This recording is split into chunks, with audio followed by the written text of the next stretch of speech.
यन्त्रं नो यन्त्रं तदपि जनजान स्तुतिमहु नरावानं ज्ञानं तदपि जनजाने स्तुतिकथा न जाने मुद्रा से तदपि जनजाने विलपनं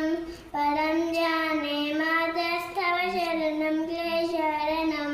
विदेरज्ञानेरसतया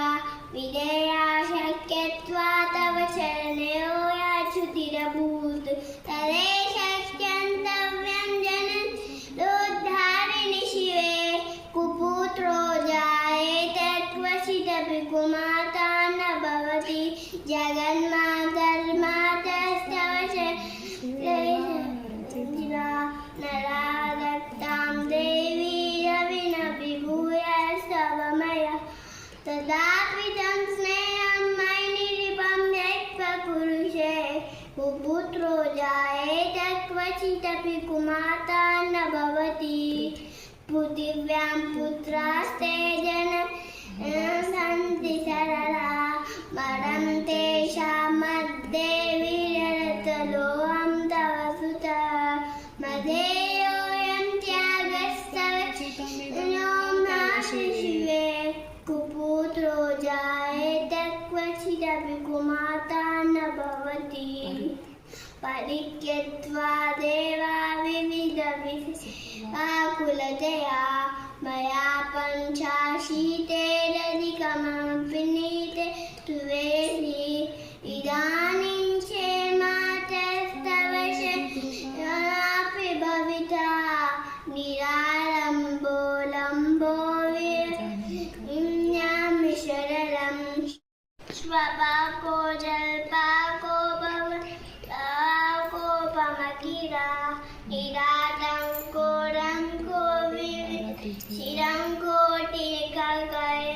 तवापर्णे कर्णे विशितमनुवर्णे फलविदं जनको जानीते जन पुण्यं जपविदौ चिताभस्मालेपो भरशनं दिक्पटलरो जटाधारी कंठे भुजगतिहारी पशुपति कपाली भूते शोभैषेकपदवीं भवानि तत्त्वानि पाठि फलविदं न मोक्षस्याकाङ्क्षा विचनमे न विज्ञानापेक्षा शशिमुखिषुगे चापि न पुनः अदसन्धन्यां चेजिननं यान्तु मम वै ऋणानि रुद्राणि शिव शिव भवानि जपतः नाराजितासि विधिना विविधोपचारैः किं वृक्षचिन्तनपरैः न घृतं वचो विशामे त्वमेव किं जनमय्यनाथे दत्से कृपामुचितमं वपरं तवैव आपत्सु मगन